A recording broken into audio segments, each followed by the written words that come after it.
Assalamualaikum warahmatullahi wabarakatuh.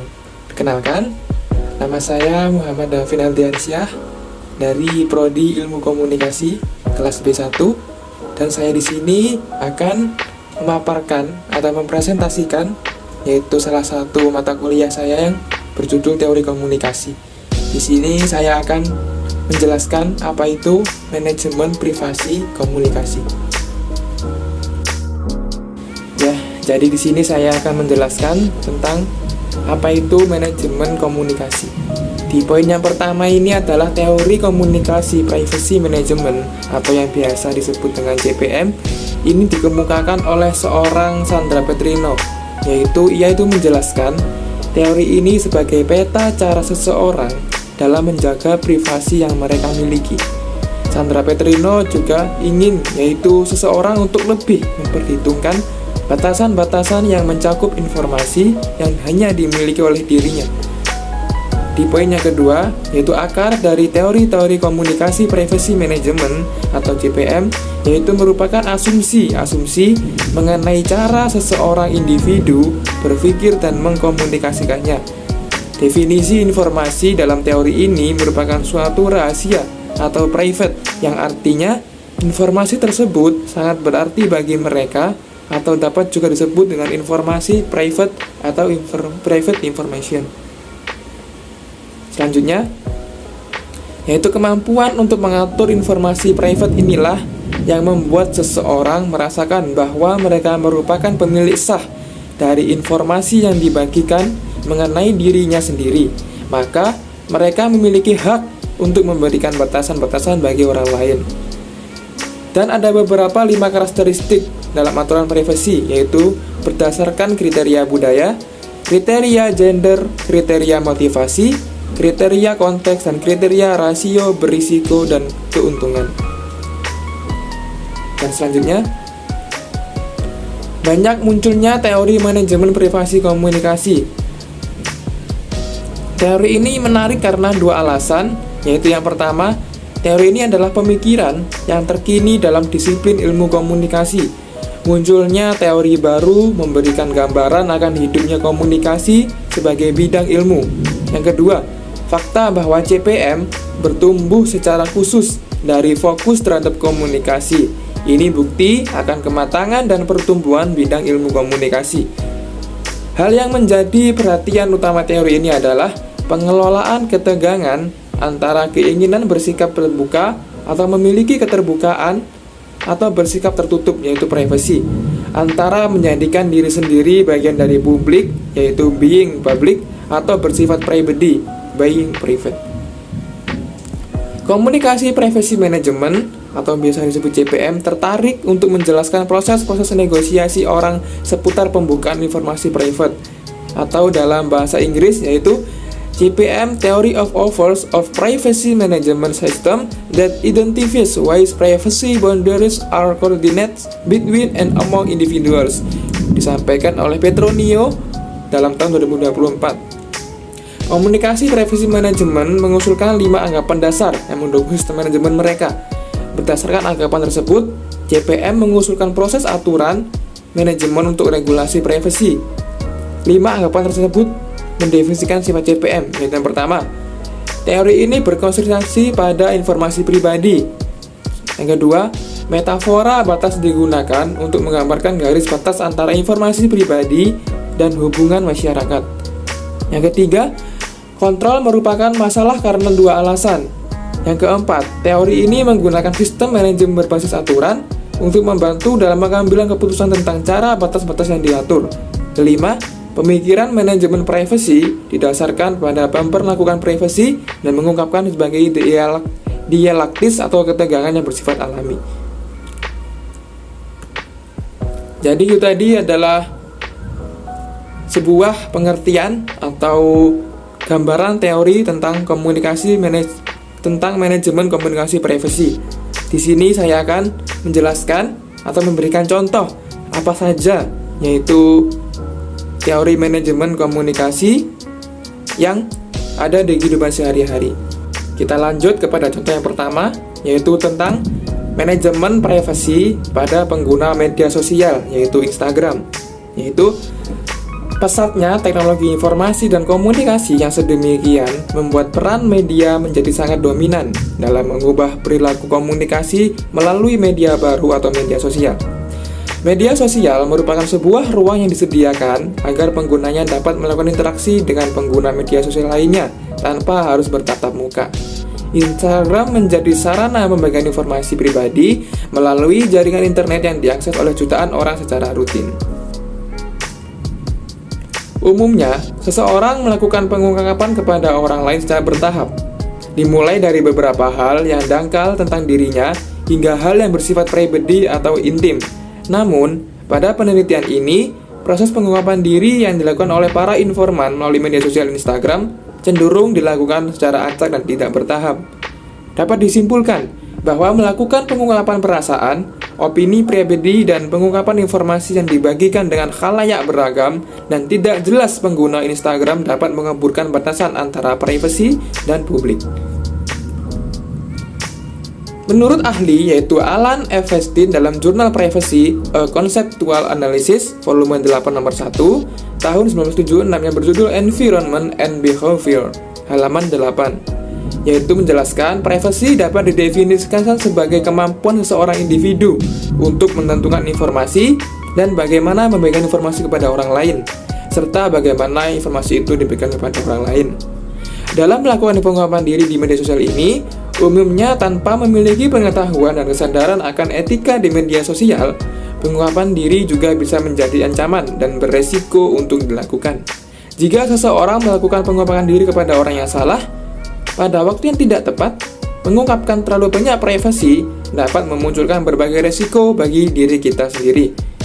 Disampaikan oleh West dan Turner pada tahun 2020 pada jilid 2220. Jangkauan jaringan internet memiliki koneksi ruang virtual yang lebih luas dari dunia nyata. Artinya, ketika sebuah akun tidak diprivat, maka semua pengguna Instagram dapat mengakses akun tersebut. Jadi, saat sebuah Instagram itu memiliki sebuah fitur yaitu untuk memprivasi akun mereka, sehingga hanya orang-orang yang diikuti atau hanya orang yang mengikuti kita yang bisa melihat akun kita. Pandangan aturan yang terdapat pada teori CPM membedakan mengapa individu memilih untuk menghentikan atau mengeluarkan informasi pribadi, pengambilan keputusan, dan menetapkan aturan pribadi memiliki kriteria tertentu seperti kriteria budaya, kriteria gender, kriteria motivasi, kriteria kontekstual, dan kriteria rasio, risiko, atau manfaat. Alasannya yang membuat para pengguna Instagram melakukan manajemen privasi pada akun Instagramnya karena ingin merasa aman akan adanya penyalahgunaan informasi privasi mereka. Selain itu, adanya pengalaman-pengalaman yang dialami oleh beberapa informan berupa komentar-komentar negatif. Hal ini dilakukan karena adanya perasaan ingin tetap mengunggah privasi mereka dan tetap memiliki kontrol atas informasi tersebut. Selain itu, adanya pengaruh dari pengalaman informan saat menghadapi reaksi negatif terhadap dirinya. Itulah tadi sebagai contoh teori manajemen privasi komunikasi dalam lingkup media sosial yaitu Instagram. Jadi kita ketahui bahwa privasi itu sangatlah penting bagi kita. Sebagai contoh di akun Instagram, kita tahu bahwa Instagram merupakan media sosial yang sejak lama sudah kita tekuni. Karena dengan perkembangan zaman, banyak sekali media sosial yang digunakan oleh para masyarakat. Contohnya adalah Instagram. Dan tidak luput juga Instagram membutuhkan privasi dari kita sendiri karena banyak informasi atau banyak data diri kita yang tercantum pada Instagram. Kita bisa menggunakan fitur Instagram, contohnya fitur privacy, untuk tidak sembarangan orang bisa melihat akun kita. Hanya orang-orang yang bisa mengikuti atau hanya orang-orang yang kita ikuti yang bisa melihat kita. Itu meminimalisir agar kita tetap menjaga privasi kita dan tidak memberikan ruang kepada orang lain mengetahui tentang siapa diri kita. Setelah saya di sini akan menjelaskan tentang contoh yang kedua dalam teori manajemen privasi komunikasi, yaitu tentang korban cyberstalking dalam Facebook. Kita ketahui bahwa media sosial Facebook itu merupakan media sosial pertama yang telah terdapat di internet, maksud saya. Di sini kita akan memaparkan yaitu tentang kejahatan media sosial. Contohnya yaitu adalah cybercrime atau cyberstalking. Beberapa tahun terakhir, seiring dengan perkembangan internet, muncul beberapa jenis jejaring sosial seperti Twitter, Flickr, Plug, Friendster, dan sebagainya yang menawarkan daya tarik masing-masing. Akan tetapi, Facebook sebagai situs jejaring sosial terbesar di dunia menawarkan fasilitas yang lebih menarik menurut penggunanya, seperti fasilitas social network, microblogging, messenger, image sharing, social bookmarking, blogging, video sharing, internet marketing, dan sebagainya. Pengguna diajak berinteraksi, mereka berteman, berdiskusi, berbelanja, bercakap-cakap, bermain, berkelompok, bahkan bekerja. Akun dan fasilitas Facebook yang lebih mendetail dalam menyajikan informasi private penggunanya menjadi daya tarik utamanya. Segala daya tarik yang diciptakan Facebook tidak menghasilkan hal positif sepenuhnya. Banyak kritik yang dituai dari beberapa pihak. Misalnya, saat membuka alamat email, namun Facebook menolak ide tersebut. Artikel yang memuat tentang kritikan dan pernyataan Mark Zuckerberg selaku pemilik Facebook membuktikan bahwa kurangnya privasi dalam Facebook. Facebook tidak menyediakan fasilitas privasi otomatis untuk penggunanya, sehingga jika penggunanya tidak melakukan privatisasi secara manual dan perinci, maka segala informasi yang mudah dimuat dalam akun tersebut bisa diakses dengan mudah oleh pengguna lain. Beberapa faktor tersebut menjadi peluang besar terjadinya cybercrime dalam Facebook. Dunia maya tidak lepas dari adanya tindak kriminal yang disebut sebagai cybercrime. Kita ketahui bahwa cybercrime adalah kegiatan komunikasi melalui komputer yang ilegal atau kegiatan yang mengandung hal-hal haram atau terlarang dan dapat mempengaruhi jaringan elektronik dunia. Beberapa jenis tindakan kriminal dalam dunia cybercrime adalah kegiatan seperti cyber trespass, cyber deception and theft, cyber pornography, cyber violence, dan sebagainya. Kegiatan ilegal yang berhubungan dengan pengetahuan teknologi komputer dari persiapan, investigasi, atau pelaksanaannya. Cybercrime sebagai kejahatan muncul karena akibat adanya komunitas dunia maya di internet. Disampaikan oleh Wahyono tahun 2009 jilid 232 sampai 234. Di sini kita akan memaparkan beberapa jenis tindak kriminal dalam dunia cybercrime adalah kegiatan cyber trespass, cyber deception and theft, cyber pornography, dan cyber violence. Yang pertama yaitu tentang cyber trespass adalah kegiatan melewati batas milik orang lain dan atau menyebabkan kerugian seperti hacking, penyebaran virus, dan perusakan. Cyber deception and theft maksudnya yaitu pencurian dan penipuan melalui media maya adalah kegiatan mencuri, membajak, misalnya pencurian dan pembajakan kartu kredit oleh orang yang tidak berhak. Yang ketiga yaitu cyber pornografi, maksudnya pornografi melalui internet, adalah tindakan pencabulan dan asusila yang melanggar peraturan melalui internet. Dan yang terakhir yaitu adalah cyber violence, yaitu kekerasan melalui internet. Maksudnya melakukan tindakan yang secara psikologikal merugikan atau secara fisik menyerang dan merugikan orang lain. Hal ini berkaitan dengan pelanggaran aturan terhadap perlindungan seseorang. Di dalamnya termasuk cyberstalking atau pengintaian melalui dunia maya. Korban cyberstalking dalam Facebook adalah orang-orang yang mengalami penyalahgunaan akun Facebook mereka akibat tindakan stalking atau pencurian UID atau user identity. Tindakan penyalahgunaan tersebut tidak sulit dilakukan oleh pelaku cyberstalking, mengingat banyaknya situs-situs terkait dalam dunia maya dan mendukung.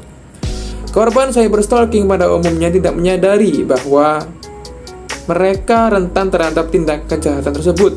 Berdasarkan penelitian, bahwa korban cyberstalking membiarkan akun Facebook mereka tidak terprivasi atau tetap terbuka, sehingga mudah diakses oleh pengguna Facebook lain untuk mendapatkan data diri korban dan melancarkan aksi cybercrime-nya.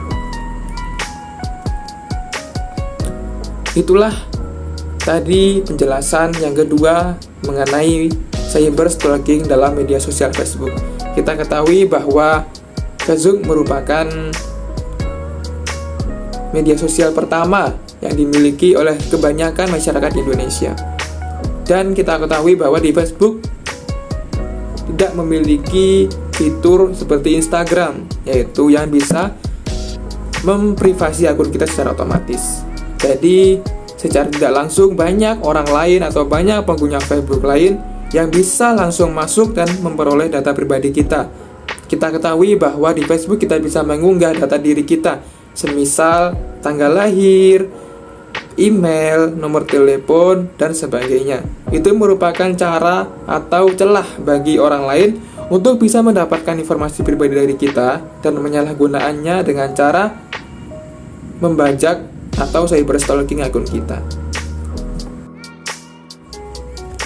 Baiklah, setelah contoh yang kedua tadi, kita akan masuk dan membahas contoh yang ketiga, yaitu contoh yang terakhir tentang manajemen privasi komunikasi di era transparansi informasi. Jadi di sini saya akan menjelaskan bahwa di era globalisasi, manajemen privasi sangatlah penting untuk menjaga privasi kita kepada orang lain, untuk menjaga informasi data diri kita kepada orang lain. Jadi privasi merupakan konsep yang merefleksikan nilai dan norma yang terkandung dalam suatu masyarakat. Sehingga mendefinisikan konsep privasi akan sangat bergantung pada di mana privasi tersebut sedang dibicarakan. Sebagian orang dapat mendefinisikan privasi dalam istilah ruang atau komunikasi dalam jarak tertentu. Sementara yang lainnya dapat pula mendefinisikan privasi sebagai pikiran yang tidak diungkapkan pada orang lain. Membahas seputar privasi tentu tidak terlepas dari penerima informasi. Artinya membagikan cerita pribadi ke teman pada dasarnya hal yang wajar dilakukan. Namun, dalam penerapannya tetap memerlukan batasan sehingga informasi tersebut tidak tersebar kepada orang lain. Masalah keamanan informasi dan privasi telah berkembang pesat dalam 2 dekade terakhir. Teknologi telah mengalami perubahan yang luar biasa dalam hal keamanan, teknik akses, protokol, dan standar penggunaan bandwidth dan juga berbagai aplikasi di semua domain. Menurut Boy dan Marvik pada tahun 2011, privasi adalah hal yang rumit untuk diterjemahkan secara definitif. Bagaimana seseorang memaknai apa itu privasi sangatlah bergantung pada bagaimana privasi itu dikonstruksi pada masyarakat tertentu. Pelanggaran privasi di era digital atau seperti saat ini dapat terjadi baik disengaja maupun tidak. Pelanggaran terjadi ketika boundary coordination tidak jelas atau ketika harapan seseorang untuk mengelola privasinya berbenturan atau berkonflik antara satu dengan lainnya. Pelanggaran privasi atau privacy turbulence yaitu suatu situasi ketika terdapat invasi dari orang luar terhadap privasi yang dimiliki atau ketika manajemen privasi tidak berjalan sesuai harapan. Disampaikan oleh Petronio pada tahun 2022. Hal ini terjadi karena data yang dianggap privasi oleh pemilik informasi akhirnya dibagikan ke pihak lain. Selain dampak positifnya, media sosial juga bisa menimbulkan rasa tidak aman bagi penggunanya. Pengguna media sosial yang tidak bijaksana dapat menimbulkan risiko bagi pengguna dan masyarakat. Penting adanya pengelolaan privasi yang baik. Hal ini perlu disikapi secara bijak. Sementara, berbagai informasi adalah tujuan utama dari media sosial. Privasi adalah perhatian utama, telah mencatat bahwa beberapa orang tidak peduli dengan keamanan dan privasi di situs media sosial. Meskipun salah satunya alasan utama menggunakan situs tersebut adalah untuk berbagi informasi. Kita lanjut yaitu tentang fenomena yang terjadi saat ini, yaitu terkadang kita tidak sadar bahwa kita telah membuka data pribadi kita atau teman kita di internet, khususnya di media sosial. Hal tersebut merupakan salah satu contoh pelanggaran privasi di internet. Semakin berkembangnya pengaruh global di era transparansi informasi menuntut keterbukaan, kejujuran, dan integritas dari perusahaan. Akibatnya, risiko terhadap privasi lebih besar. Menjaga sensitif informasi menjadi lebih signifikan dan lebih sulit untuk dilakukan. Sekian penyampaian saya tentang manajemen privasi komunikasi. Kesimpulannya adalah setiap seseorang berhak untuk memprivasi diri mereka sendiri. Maksudnya ialah mereka berhak untuk tidak memberitahu tentang privasi mereka, seperti di akun media sosial. Kita bisa nge-share semua kegiatan kita sehari-hari, tapi tidak semuanya kita bisa menaruh pada akun media sosial tersebut. Contohnya saja yang paling penting yaitu tentang email, atau juga tentang bisa tanggal lahir, atau hal apapun itu yang menurut kita privasi. Kita memiliki hak atau kita memiliki andil besar dalam menjaga privasi kita. Itulah tadi presentasi saya tentang manajemen privasi komunikasi. Dapat disimpulkan bahwa setiap orang itu berhak untuk memberikan privasi mereka, terutama di media sosial dan di kehidupan sehari-hari. Contohnya di media sosial Facebook maupun Instagram, kita bisa menahan untuk tidak memberikan informasi kepada orang lain dengan cara memprivasi akun kita atau dengan cara tidak meninggalkan jejak pribadi kita di akun tersebut. Sekian presentasi dari saya. Apabila ada salah kata, salah penyampaian maupun salah pengucapan, saya memohon maaf yang sebesar-besarnya. Semoga hari kalian menyenangkan. See you, sampai jumpa. Assalamualaikum warahmatullahi wabarakatuh. Salam sehat.